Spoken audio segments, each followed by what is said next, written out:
Voices Beyond Pages.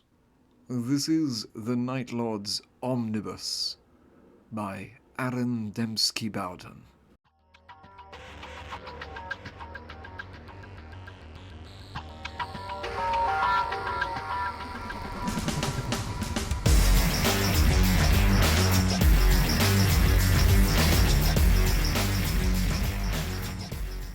Chapter 20. The Angel's Sons. The fleets met only briefly. These battles are won and lost in the opening maneuvers, the Exalted said as it stared at the Astartes fleet bearing down upon them. If one side is in a strong enough position, the other, commanded by intelligent souls, would do better to retreat rather than be annihilated in a hopeless engagement. Garridan regarded the three-dimensional hololithic performance as a dull mystery. They will not back down, my prince. No, they will not. Another opportunity lost. Helm, be ready to break on my mark. Break orbit, Malik grunted. But Lord, we are not going away from Christ, Malik. Quite the opposite. The Exalted closed its eyes, breathing deep and slow. It remained in this state for several moments. Finally it spoke, without opening its jet eyes. The first lances will be firing now. The Atramentar, all 7 of them in their Terminator plate, watched as the hololithic display began to add weapons fire to its projection. The lead battle barges bearing the Blood Angel's insignia will be hit by lance fire from the first of our perimeter ships. Now. The Exalted opened its eyes, seeing its predictions confirmed. Officers and servitors at consoles started working frantically. We have a Blood Angel's strike cruiser inbound, do we not? The Exalted asked. Yes, Lord, called a rating. How predictable. Sometimes we do not even need Talos to see the future for us. Our foe's grasp of tactical potential is so coarse. Garridan grunted acknowledgement, but said nothing. Fire lances, the Exalted ordered, even as the weapons officer was drawing breath to announce the Blood Angel's cruiser had just entered lance range. Firing lances, Lord. The Exalted went back to its hololithic, staring even as the ship started shuddering with the first impacts. Shields holding, 6% drain. Shields holding, an officer called. 7% drain. Close enough. Weapons batteries, ready for my signal. Weapon batteries, aye. Come on, closer, closer. The bridge shivered again, the rune depicting the Blood Angel's strike cruiser, Malevolence, bore down like a spear. That was the one. It would release borders onto both the Spirit and the Covenant. They were well within scanning distance now. They would know how vulnerable the War Master's capital ships were, how empty the internal corridors stood without the Astartes to defend them. The bridge lights dimmed, then failed for a handful of seconds. The fleets, as they crossed each other, exchanged a ferocious volley of fire. The smaller capital ships, like the Covenant, had void shields far below the punishment capacity of battleships like the Vengeful Spirit. Shields are down, a rating called out on cue. The tremors shaking the ship intensified tenfold. My prince, one of the weapons officers said. They're in weapon battery range. Wait.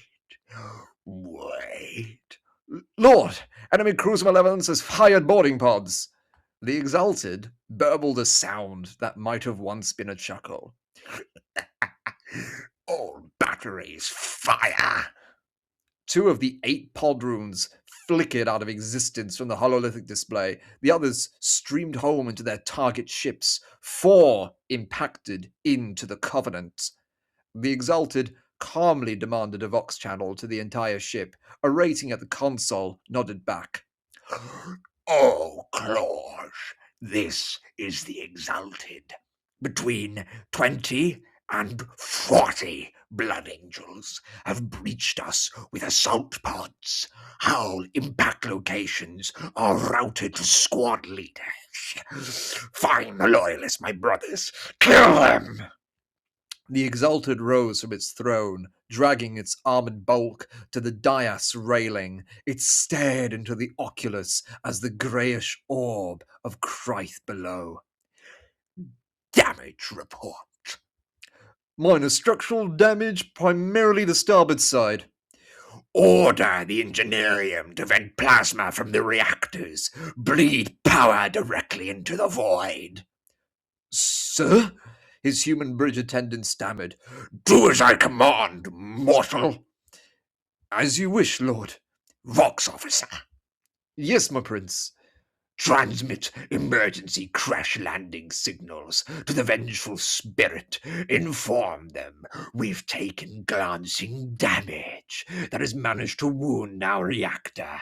Tell them we are losing our orbit due to the pull of the planet's gravity, and our engines are locked at full power. As the confused Vox officer obeyed, the Exalted turned to face the row of helmsmen. Are we bleeding plasma? Self-scan the Covenant. Do we appear to be hemorrhaging from a reactor leakage? The helm officers bent over their consoles.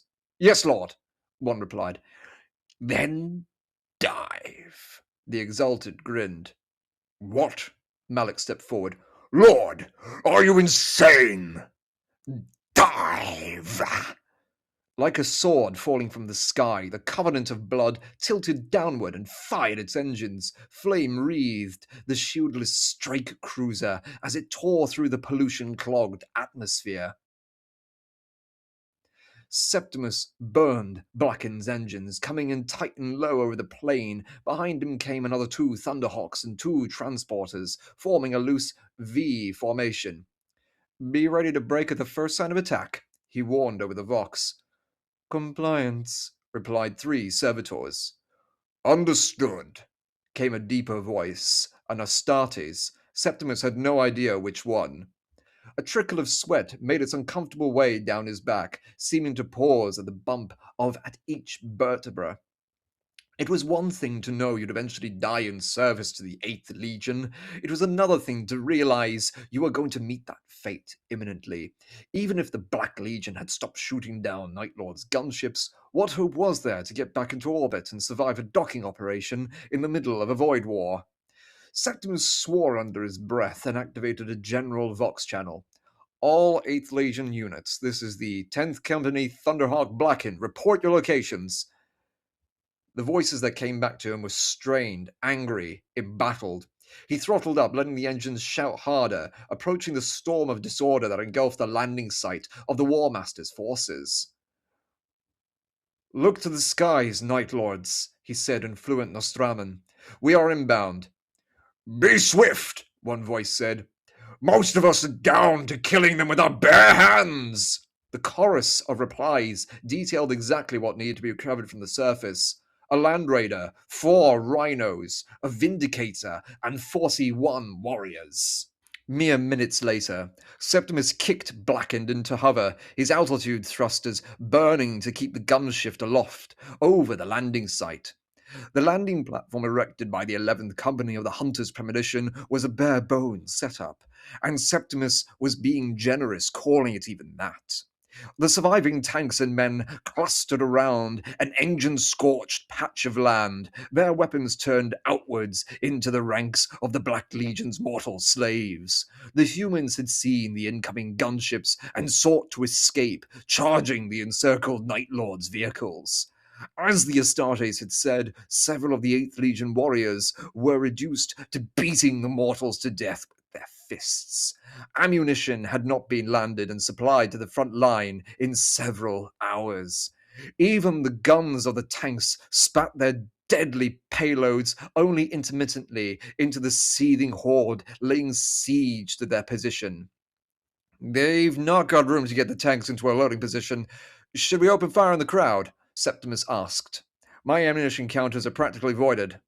The gunship, hovering 50 meters to his port bow, immediately opened up with a vicious hail of heavy bolter fire, punching holes into the panicked mortal horde. Foolish question to ask a Night Lord, really. Septimus added his own fire to the chaos below. Brother Sergeant Melchiah moved with purpose. In units of 5, his men moved through the enemy ship. The darkness was nothing to him.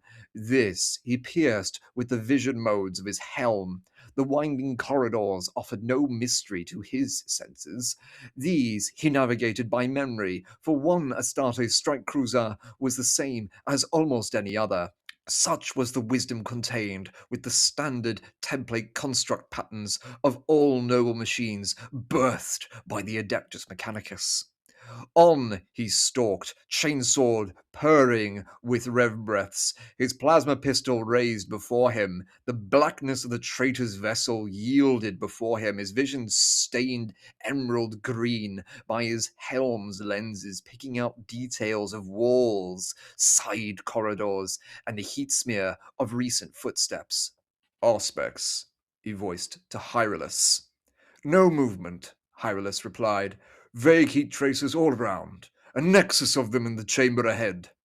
Forward, in the name of the Emperor, Melchiah said, moving on. He removed his helm, trusting to his own senses even in the pitch dark. He was Astartes. It was the way of things. Immediately, he felt more in tune with his surroundings, his senses no longer caged by the helm. Even with its enhancements, it was not always the perfect replacement for true perception. Corruption was rife here. Even the air of the ship tasted foul. Too long in the warp, too long with the same recycled air, warm and stale. It tangled against the steel studs implanted above Melchiah's eyebrow, 3 of them in recognition of his long service. Upon the shoulders of each warrior, a ruby-red drop of blood, the size of a mortal's fist, was winged by marble angel pinions. It was a symbol that had endured for thousands of years, and one the Night Lords were sure to recognize. The traitor's own symbol was the corrupt opposite, a fanged skull instead of a Primarch's holy blood, and arching bat wings instead of the pure aileron of the murdered angel Sanguinius. With the ancient hatreds hot in his heart, Melchiah entered the chamber, plasma pistol raised. The shuddering of the ship was growing savage.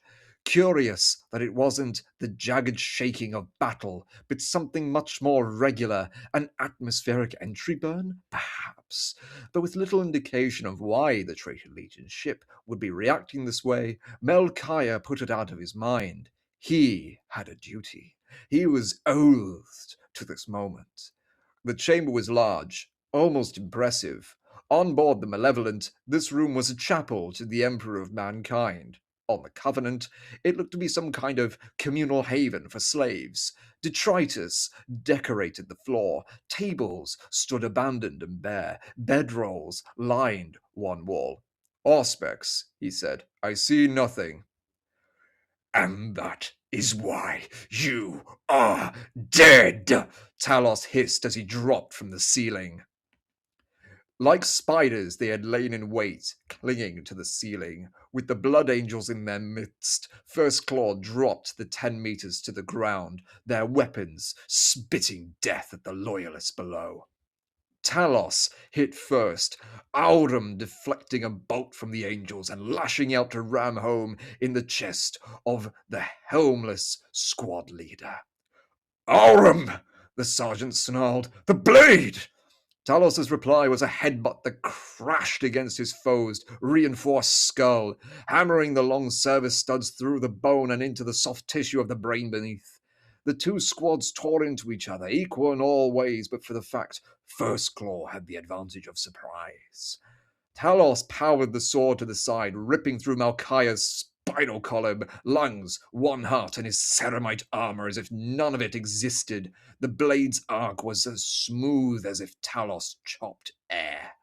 As the Blood Angel staggered back, the Night Lord pounded a bolt into his neck. Just a single shot.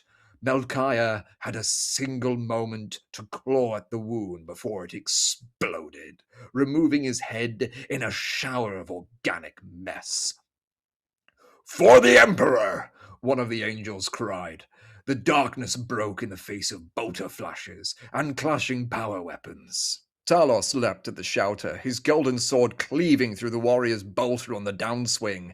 The Astartes met the blade's backslash with his own combat gladius. For the Emperor! The Blood Angel said again, this time in a snarl. Your Emperor is dead, Talos growled back. The moment came, the moment when the angel's gaze flickered to the blade in the Night Lord's dark hands. Talos couldn't see his enemy's eyes, but he felt the minute movement of the angel's muscles as his attention wavered. In that critical moment, Talos hurled the Blood Angel back against the wall. 3 bolts to the head downed him for good, and Talos nodded his thanks to Syrian. Uzaz, Mukushan, Zal, Adamar, Syrian, and Talos stood in the darkness, listening to the hiss of cooling bolter muzzles, watching the last Blood Angel in the doorway. He turned and ran, boots pounding down the corridor. I wasn't expecting that, Talos almost laughed. Uzaz, do the honors. Uzaz sprinted into the darkness, chainsword howling. The Blood Angel was not fleeing. Uzaz knew that. He hated to indulge the thought, even to himself, that the angels were an admirable force. Back in the Great Crusade, at least. These thin bloods left much to be desired, so far removed from the gene seed of their Primarch as to be almost mortal. And even so, the angel was not fleeing.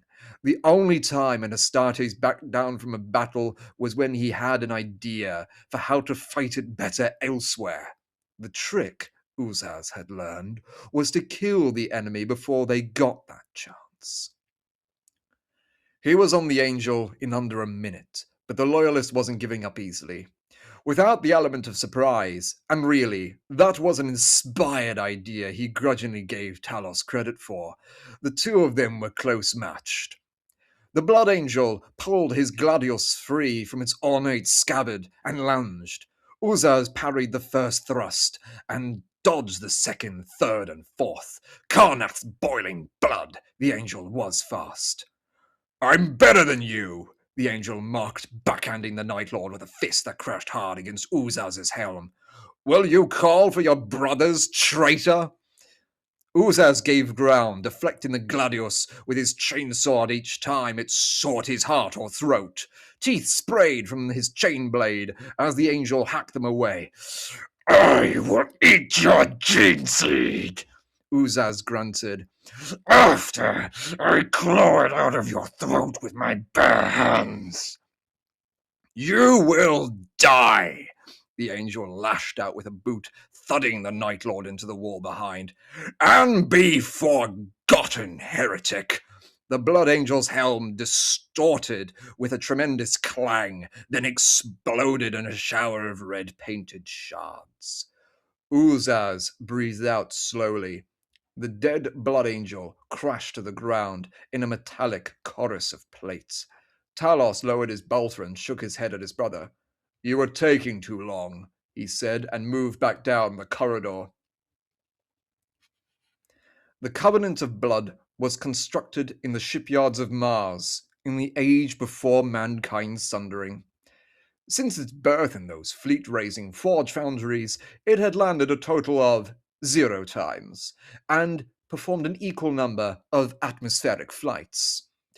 As it burned through the atmosphere of Krythe and violently tore through the cloud cover, the Exalted's eyes remained closed, not seeing anything on the Strategium command deck. Its ship, the ship it knew better than the creature knew its own twisted body, was shaking itself apart. The painful shudders racking the Covenant transmitted through to the Exalted's own spine in sympathetic torment. But it vowed it would die before it failed in the promise to that preening glory hound, Halasker.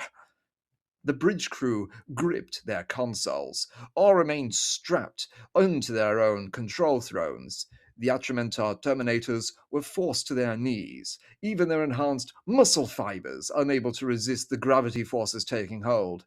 They resembled worshippers before the Exalted's throne, which brought a sick little smile to the creature's face, if only for a moment.